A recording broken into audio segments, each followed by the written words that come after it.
স্বাধীন করছেন না আপনারা? স্বাধীনতার ফলাফল কি? পানির মধ্যে এখনো লাশ ভাসে। স্বাধীনতার ফলাফল কি? এখনো দোকানওয়ালা ঝাপ খুলতে পারে না চান্দাবাজি আর ধান্দাবাজির কারণে। স্বাধীনতার ফলাফল কি?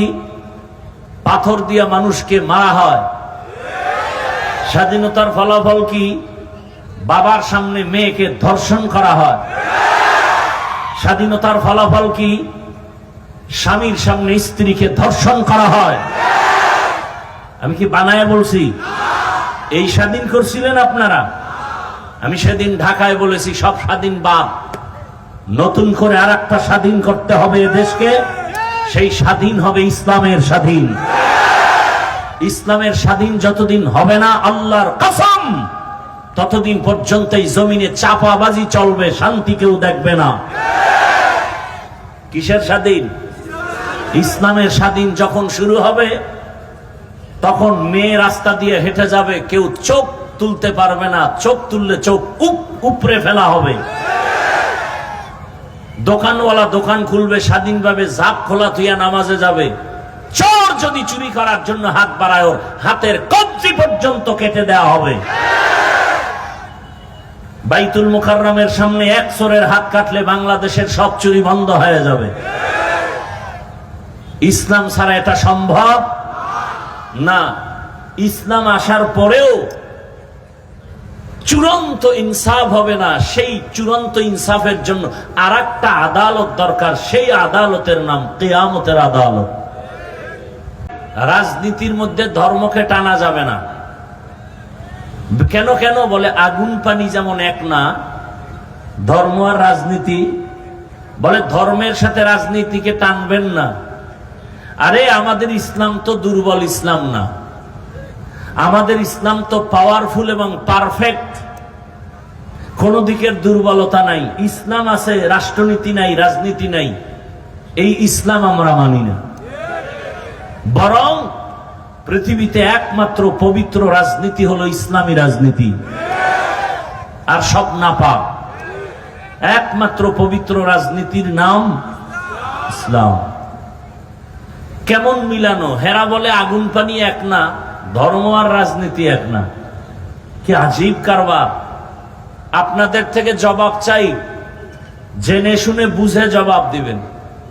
আমরা আপনারা যে ইসলামটা মানি, কোরআন মানি, হাদিস মানি, এই কোরআন হাদিস ইসলামে কি মানুষের জীবনের সব বিষয়ের সমাধান আছে? কোন দিকের দুর্বলতা?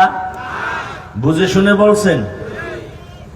আচ্ছা, আপনাকে কোন একটা বিধর্মী প্রশ্ন করলো, ভাই আপনাদের ইসলামটা কেমন? আপনি জবাব দিবেন কি, সুন্দর না খারাপ?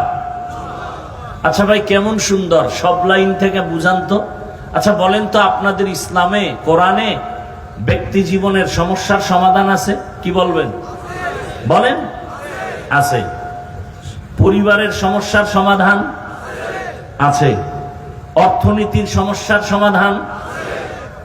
একজন সাধারণ এক আলেম, ওই পর্যায়ের বড় না, তাকে এক সাংবাদিক নাকি প্রশ্ন করছেন, শুনছি দেখি নেই।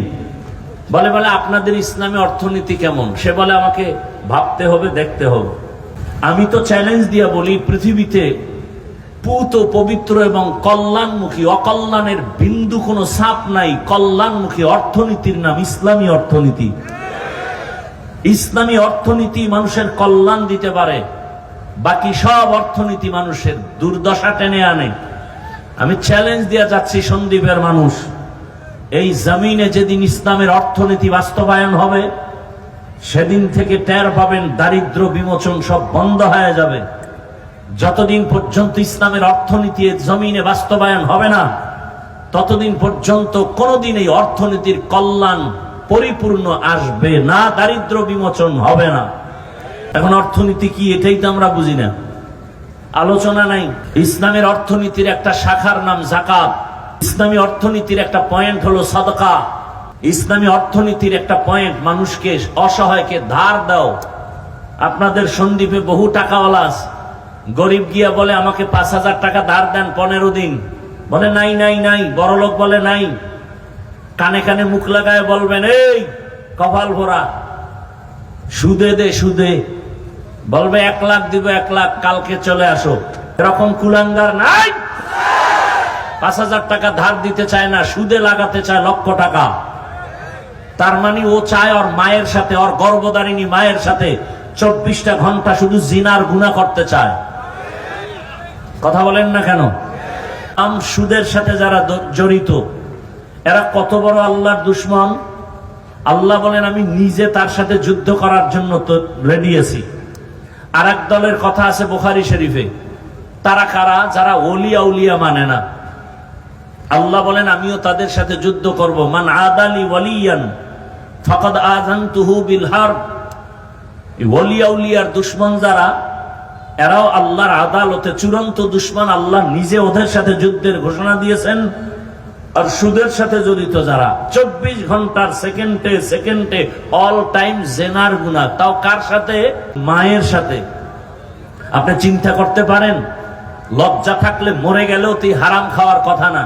1500 বছর আগে রাসূল বলে গেছেন, লা ঈমানা লিমান লা হায়া আলা, যাদের হায়া লজ্জা নাই ওদের ঈমান নাই। ইসলামের অর্থনীতি যাকাত। যাকাত দিবে, দেশে গরিব থাকবে না। পাই পাই হিসাব করে যাকাত তো দেওয়া হচ্ছে না, বরং যাকাত দেওয়াটাকে জরিমানা মনে করে অনেক। ইসলাম বলে এই বড়রা, ছোটকে মায়ার নজরে দেখো, আবার ছোটদের বলে বড়দেরকে সম্মানের নজরে দেখো। বড়রা যদি ছোটকে মায়ার নজরে দেখে, ছোটদের উপরে জুলুম করবে না। আবার ছোটরা যদি বড়দেরকে সম্মানের নজরে দেখে, কোনদিন ছোটরা বড়দের সাথে বেয়াদবিমূলক আচরণ করবে না। ইসলাম বলে কর্মচারী কাজ করে, ঘাম ঝরার আগে বেতন দাও। নয়তো পুরা দুনিয়াটা শাসন করেছেন দুজন মুসলমান, আর পুরা দুনিয়াটা শোষণ করেছে দুজন বেঈমান। আর আপনারা তো ইসলাম চাই বলেন, আসল সময় ইসলামকে যে জায়গায় নিতে হবে সেই ক্ষেত্রে আমরা দুর্বল। কি ভোটের আগের রাত্রে হাদিয়া যে দিবে তাকে ভোট বিক্রি করবেন? আপনি মানেন আর না মানেন, কথাটা মনে রাখেন, লেখা রাখেন। ইসলাম ছাড়া জমিনে শান্তি আসবে না, কোনদিনও না, কিয়ামত পর্যন্ত সম্ভবই না। যারা বলে ইসলাম ছাড়া শান্তি দিবে, এরা সবগুলো চাপাবাজ। শান্তির একমাত্র ঠিকানার নাম ইসলাম, আর সেই শান্তির ঠিকানা মানুষকে দেখাবে একমাত্র উলামায়ে কেরাম। অতএব এই জমিনের মানুষের চূড়ান্ত বন্ধু উলামায়ে কেরাম, আর বাকি সব স্বার্থপর। উলামায়ে কেরাম ছাড়া নিঃস্বার্থ বন্ধু এ জাতির নাই। এর হাজারো প্রমাণ আমাদের চোখের সামনে। মহামারী করোনায় দেখায় দিছে আঙ্গুল দিয়ে, আমরা খেয়াল রাখি না। করোনার শত শত লাশ, কেউ কাছে যায় না। বাবার লাশ সন্তান কাছে যায় না, সন্তানের লাশ বাবা কাছে যায় না। সেই সময় আমার দেশের এই করোনার লাশগুলো টুপিওয়ালা উলামায়ে কেরাম নিজেরা কাঁধে নিয়ে গোসল, কাফন, দাফন, জানাজা সব কমপ্লিট করেছিলেন। তারা একজন হুজুরও করোনায় মরে নাই। আল্লাহ হেদায়াতের দৌলত আমাদেরকে দান করেন। তো আল্লাহ পাক রব্বুল আলামিন মানুষকে বিনা হিসাবে জান্নাত দিতে চান, এবং সেই জান্নাত দেওয়ার জন্য 2 ব্যবস্থা দিলেন, ব্যক্তি আর কিতাব। শ্রেষ্ঠ ব্যক্তি রহমাতুল্লিল, শ্রেষ্ঠ কিতাব কোরআনুল। নবী নাই, কোরআন আছে। এখন আল্লাহ রসুল বলে গেছেন, আমি না থাকলেও 2টো জিনিস রেখে গেলাম, ধরে রাখো। জীবনে কোনোদিন তোমার ঈমানও যাবে না, সম্মানও যাবে না। এক জিনিস হলো কোরআন, দ্বিতীয় হলো আমি রসুলের আদর্শ সুন্নত। قال رسول الله صلى الله عليه وآله وسلم تركت فيكم أمرين لن تضلوا ما تمسكتم بهما كتاب الله وسنة رسولي। 2 জিনিসের কথা রসুল বললেন, আমি বিদায় বেলা চ্যালেঞ্জ দিয়ে গেলাম, এই 2 জিনিস যদি আঁকড়ায় ধরো তোমাদের ঈমানও যাবে না, সম্মানও যাবে না। 2-এর 1 হলো কোরআন, দ্বিতীয়টা কি বলেন না কেন? 1 নম্বরে কোরআন, 1 নম্বরে কি? দ্বিতীয়। প্রথমটা কোরআন, দ্বিতীয়টা কি? সুন্নত। সবাই বলেন দ্বিতীয়টা কি? এখন আপনি প্রশ্ন করবেন যে কোরআন হাদিস, কোরআন হাদিস, রসুল এখানে হাদিস বলেন না, আপনি হাদিস বলেন কেন? রসুল বলেন সুন্নাহ, আপনি কেন হাদিস বলেন? চালাকি করেন কেন? নবী এখানে হাদিস না বলে সুন্নতের কথা বললেন কেন? সেই ব্যাখ্যায় ঢুকলে আবার অন্যদিকে যাবে। এ কথা বুঝায় গেলেন যে হাদিস তুমি কিতাব দেখা বাংলা বইরাও পারবা, আরবি পরে পারবা, সুন্নত যদি তোমার মানতে হয় ব্যক্তিকে না দেখে সুন্নতের আমল সম্ভব না। ব্যক্তিকে না দেখে সুন্নতের আমল সম্ভব। এখন সে ব্যক্তিকে নবী বলেন আমার ব্যক্তি যারা আমার পরে থাকবে এরা আমাদের ওয়ারিস উলামায়ে কেরাম। আল উলামা ওয়ারাসাতুল আম্বিয়া, উলামায়ে কেরাম আমাদের ওয়ারিস। এদের মাধ্যমে তুমি এই সুন্নতের জিন্দেগি সুন্দর করে সাজাও, তো মৃত্যু পর্যন্ত তোমার ঈমানও যাবে না, সম্মানও যাবে না। আল্লাহ পাক কোরআন রাখছেন, উলামায়ে কেরাম আছেন, আর আল্লাহ যে কোরআন দিলেন, কোরআনের মধ্যে বেশি বেশি বেশি বেশি আল্লাহ ভয়ের বয়ান করেছেন। ভয়, ভয়ের নাম তাকওয়া, ভয়ের নাম খশিয়া, ভয়ের নাম খৌফ।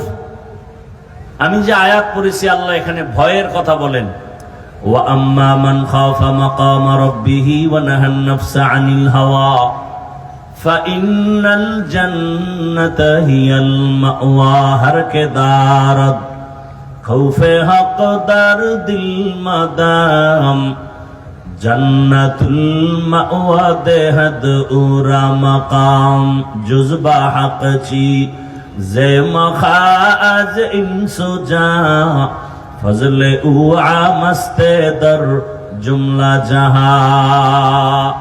আপনারা এখন কি ঘুমে ধরছে?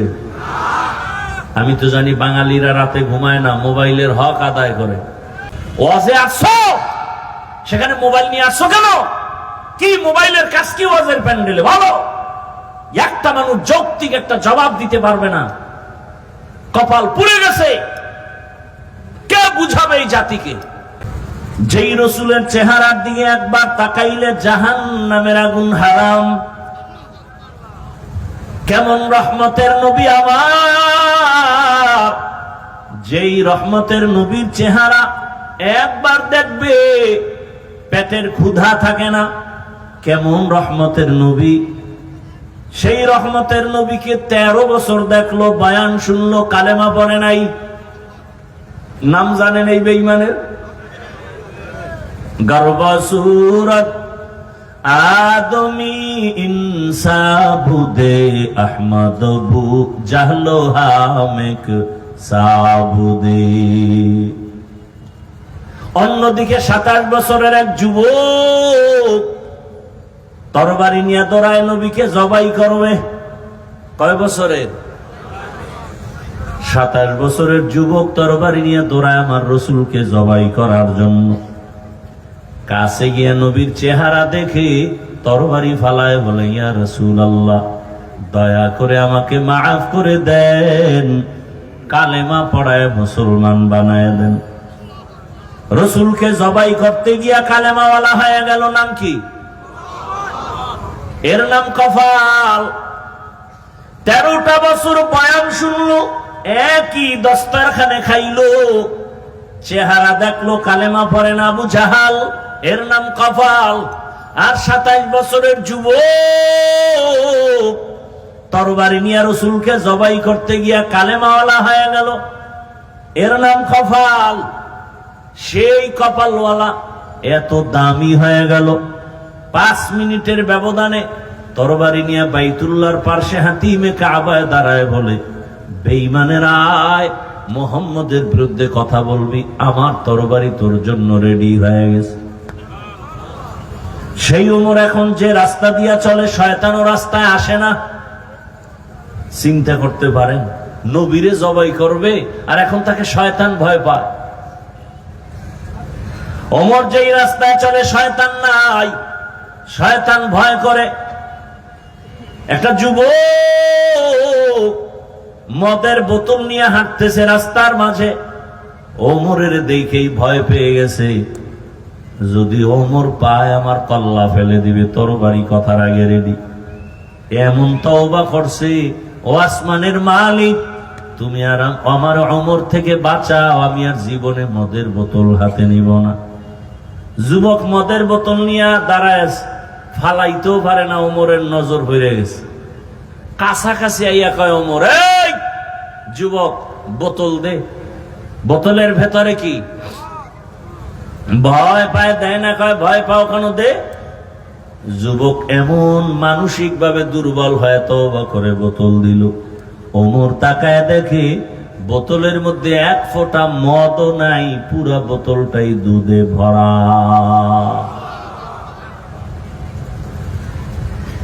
এরাও কপালওয়ালা। শুধু কি তাই, ১৫০০ বছর পরে এখনো ওমরের নাম শুনলে কেমন জানি শরীরে কম্পন শুরু হয়। ওলামায়ে কেরাম বলেন, পরীক্ষা, তুমি ঘুমের সময় ডান হাতের শাহাদাত আঙ্গুল দিয়া বুকের উপরে তুমি আঙ্গুল দিয়া ওমরের নাম রাখো, আইন মিম রা। ওমরের নামটা বুকের উপরে লেখে যদি তুমি ঘুমাও, ঘুমের মধ্যে তোমাকে শয়তান এসে কোনো খারাপ স্বপ্ন দেখাতে পারবে না। জিন্দেগি মে বন্দেগি তু করনা হে, जिंदगी में बंदगी तू करना है,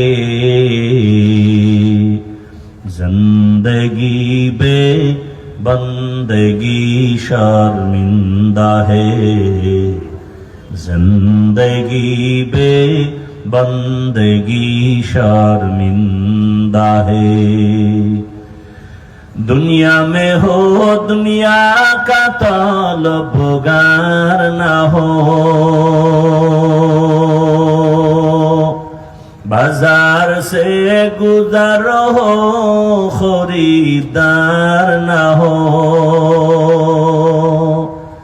ये दुनिया एक मिसल कागज फूल है, ये दुनिया एक मिसले कागज फूल है, जिंदगी में बंदगी तू करना है, जिंदगी बे बंदगी शर्मिंदा है, जिंदगी बे बंदगी शर्मिंदा है।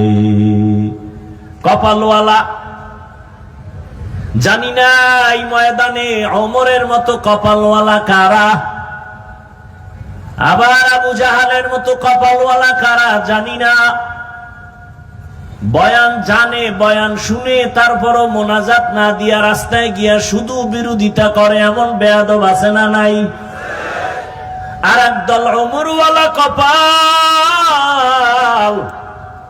এখানে বসে হঠাৎ করে তার গুনার কথা মনে পড়ে যাবে, আল্লাহর কাছে কান্না করবে, হে মালিক জীবনে তো কম গুনাহ করি নাই, মনে চাইছে তো গুনাহ করে ফেলেছি, মনে চেয়েছে দাড়ি রাখবো না রাখি নাই, মন বলেছে নামাজ পড়বো না পড়ি নাই, মনে চাইছে পার্কে যাব দৌড়ায় গেলাম, মনে চাইছে আড্ডা দিব নারীদের নিয়ে আড্ডা দিলাম। ও আল্লাহ, কোন দিন মরণ হবে জানা নাই, আজ তুমি দয়া করে বেহেশতের প্যান্ডেলে নিয়ে আসো, তওবা করে নিলাম, মরে যাব আর গুনার কাছেও যাব না, এমন তওবা করে বিদায় হবে, ফজরে মসজিদে গিয়া হাজির হয়ে যাবে। আতিনা ফি দারে দুনিয়া না হাসান, আতিনা ফি দারে উকবা না হাসান। হেদায়েতের মালিক কে? আরো আস্তে করে বলেন, মান ইয়াহদিল্লাহু ফাহুয়াল মুহতাদ ওয়া মান ইউদ্লিল ফালান তাজিদা লাহু ওয়ালিয়াম মুরশিদা। আল্লাহ যাকে হেদায়েত দিবেন সে পেয়ে যাবে, যার কপাল খারাপ ও হেদায়াত পাবে দূরের কথা, হেদায়াত পাওয়ার কোনো মুর্শিদও পাবে না। মুর্শিদ মানে পথ দেখানেওয়ালা, পথ প্রদর্শক।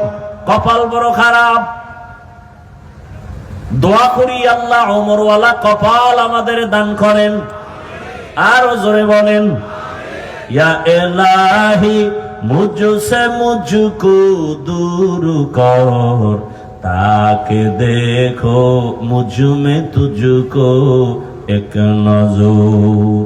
আল্লাহ বলেন, যারা আমি আল্লাহর আদালতে দাঁড়াইয়া হিসাব দেওয়ার ভয় দুনিয়াতেই গুনাহ থেকে নিজেকে বাঁচাবে, আমি আল্লাহ ওয়াদা করলাম তাকে বিনা হিসাবে জান্নাত দিয়ে দিব। গুনাহ তো করেই ফেলেছি, আল্লাহ কয় তোরে আমি নৈরাশ করলাম না, ফিরায় দিলাম না। গুনাহ করেই ফেলেছো, এখন আমার থেকে তওবা কর। তওবার দরওয়াজা সব সময় খুলে রাখলাম। তওবা করবি, আমি তোর জীবনের গুনাহ মুহূর্তে মাফ করে তোকে জান্নাতি বানায় দিব। তওবার দরজা খুলে রাখলাম। আয় আল্লাহর আদালতে দাঁড়াইয়া হিসাব দেওয়ার ভয় অন্তরে জমা করো। কেন? বলে আল্লাহর আদালতটা বড় ভয়ঙ্কর হবে। আল্লাহর আদালতের নাম কিয়ামতের আদালত। সে আদালতটা কেন হবে এবং সে আদালতটা কিভাবে হবে? বড় ভয়ঙ্কর হালাত। এ জমিনের একজন রাষ্ট্রনায়ক, একদিকে রাষ্ট্র চালায় বাদশা, অন্যদিকে সে আল্লাহর প্রিয় গোলাম বুজুর্গ। নাম শুনছেন আপনারা? বাদশা হারুন রশিদ শুনছেন নাম? বলেন তো তার স্ত্রীর নাম কি জানেন? অনেকে বলেন, বলেন পুরাটাই বলেন, আবার অল্প বলেন কেন? বাদশা হারুন রশিদের স্ত্রীর নাম কি? জুবায়দা খাতুন। কেমন রাষ্ট্র চালায়, আবার ইমামতিও করে। ইমাম তো এমনই হবে যে মসজিদের ইমাম হবে, সে রাষ্ট্রেরও ইমাম হবে।